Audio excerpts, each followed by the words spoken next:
For a century, archaeologists told us the same story about Stone Age Europeans. Nomads, wanderers, people who followed the herds and took what the land gave them. No plans, no monuments, no future beyond the next meal. Then, in the autumn of 2021, a marine geologist teaching a routine training course noticed something strange on his sonar screen. A line, perfectly straight, nearly a kilometer long, sitting on the Baltic Sea floor. What he had found would force us to rewrite the first chapter of European history. The thing is, nobody was looking for ancient structures in the Bay of Mecklenburg. This stretch of the German Baltic coast was supposed to be geologically unremarkable. Shallow water, a muddy bottom, old glacial deposits. The kind of seabed you scan to teach students how their instruments work. Jacob Geersen, a marine geophysicist at the Leibniz Institute for Baltic Sea Research, had mapped hundreds of kilometers of seafloor. He knew what natural formations looked like. Eskers left by glacial rivers twist and bend. Tsunami deposits scatter chaotically. Moraine ridges run perpendicular to ancient ice flow. This line did none of those things. It ran east to west across a submerged ridge, connecting one large boulder to the next. The spacing looked deliberate. The alignment looked intentional. When Geersen showed his data to colleagues, nobody could explain it. The team began eliminating possibilities. Glacial rivers leave eskers, sinuous ridges that twist and meander.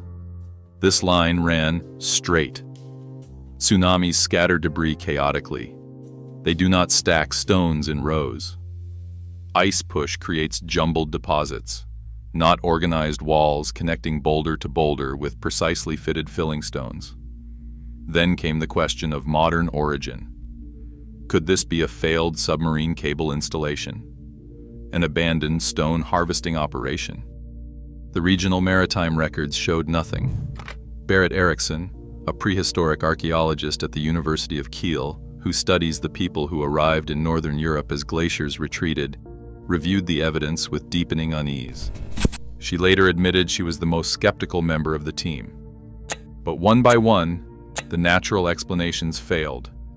She kept coming back to a phrase archaeologists use when something defies their categories: eliminate the impossible, and whatever remains, however improbable, must be the truth. In 2022, the researchers returned with an autonomous underwater vehicle and a team of archaeological divers. The autonomous underwater vehicle created detailed bathymetric maps. The divers descended 21 meters to photograph what the sonar had revealed. What they documented was extraordinary.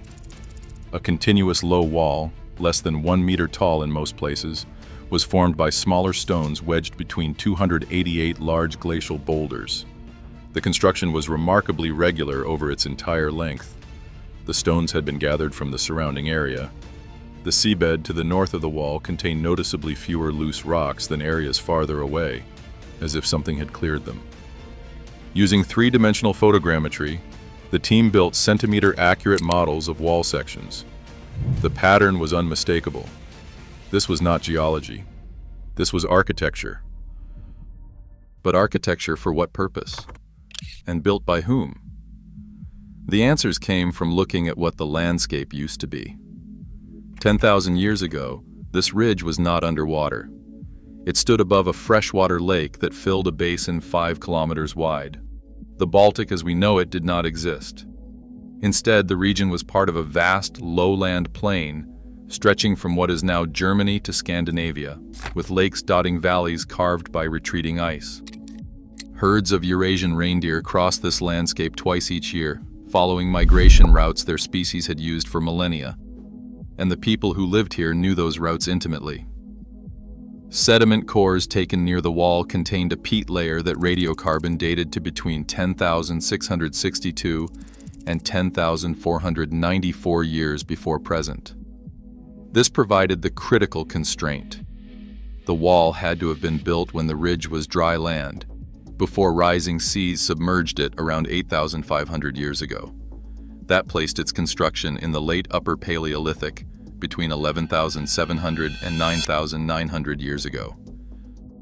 The researchers named it the Blinker Wall, after a nearby underwater mound called Blinker Hill.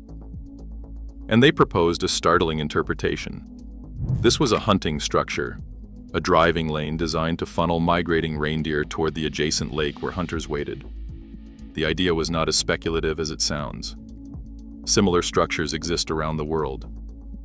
In Lake Huron, underwater archaeologists have documented stone alignments used by prehistoric caribou hunters 9,000 years ago. In Jordan and Saudi Arabia, over 6,000 desert kites, stone walls that channeled gazelles toward kill zones, date back to at least 7,000 BCE. And then there is Stellmore, just north of Hamburg. In the 1930s, archaeologist Alfred Rust dug into ancient lake sediments and pulled out the remains of a slaughter. Over 20,000 reindeer bones were recovered.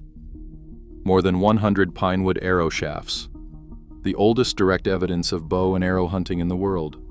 Flint points still embedded in vertebrae. Impact fractures showing exactly where the animals were struck.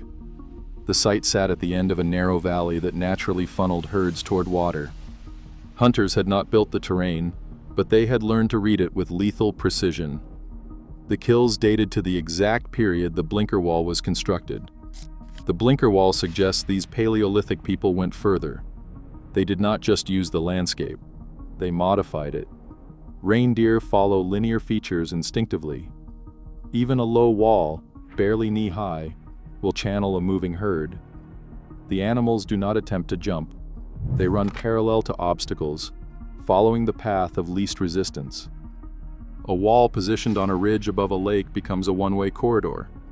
The reindeer move along it until the terrain drops away and water blocks their escape. By then, hunters have closed the gap behind them, driving a herd over nearly a kilometer of wall, coordinating positions, timing the approach. This was not opportunistic hunting. This was infrastructure.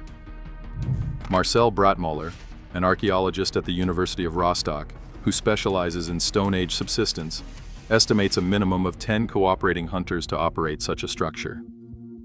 10 people working in concert, communicating across distance, executing a shared plan.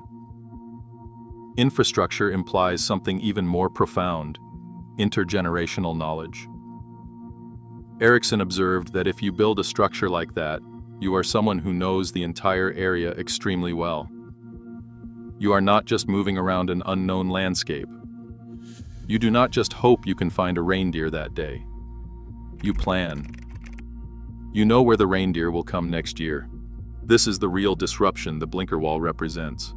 For decades, we imagined Stone Age hunter-gatherers as reactive, short-term thinkers, brilliant improvisers, but incapable of the planning and coordination we associate with later agricultural societies.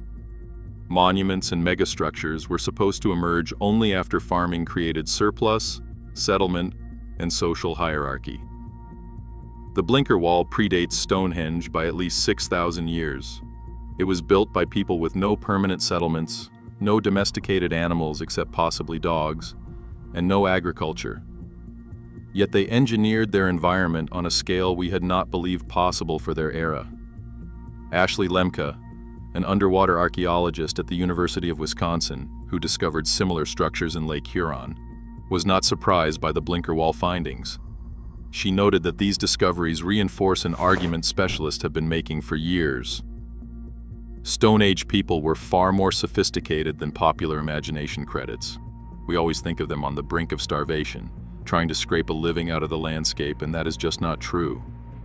The construction itself would have been within their capabilities. No mystery technology was required. The builders used stones already present in the local environment, deposited by retreating glaciers tens of thousands of years earlier. They moved the smaller ones, most weighing under 100 kilograms, by hand or with simple levers. The largest boulders, too heavy to shift, served as anchor points. The wall grew between them, stone by stone, perhaps over generations. But questions remain. The team has not yet found artifacts at the site itself, no arrowheads, no butchering tools, and no animal remains that would confirm the hunting interpretation. They suspect such evidence lies buried in sediments surrounding the wall, and future excavations may recover it. There are also indications of a second wall running parallel to the first, still hidden beneath the seabed, which would strengthen the case for a deliberate driving lane system. Whether this structure was used continuously or seasonally, whether it was built over years or decades, and precisely which cultural group constructed it, are details that await further investigation. Some researchers have suggested a connection to the Congomose culture, which occupied southern Scandinavia between about 6,400 BCE and 5,400 BCE, though the dating makes this uncertain. What is certain is that the blinker wall changes our understanding of what was possible before civilization as we typically define it. These were not people struggling to survive at the edge of extinction. They were engineers, planners, and inheritors of accumulated knowledge stretching back generations. They read the landscape with a sophistication we are only beginning to appreciate. And perhaps that is the deepest lesson hidden under 21 meters of Baltic water. We keep underestimating our ancestors. We assume they lacked our capacities because they lacked our technologies. But intelligence does not require electricity. Planning does not require writing. And the ability to shape the world, to impose human intention on raw geography, is far older than we ever imagined. Today, the blinker wall sits in cold darkness, draped in sediment, visited only by researchers with cameras and sonar. The reindeer are gone. The lake is gone.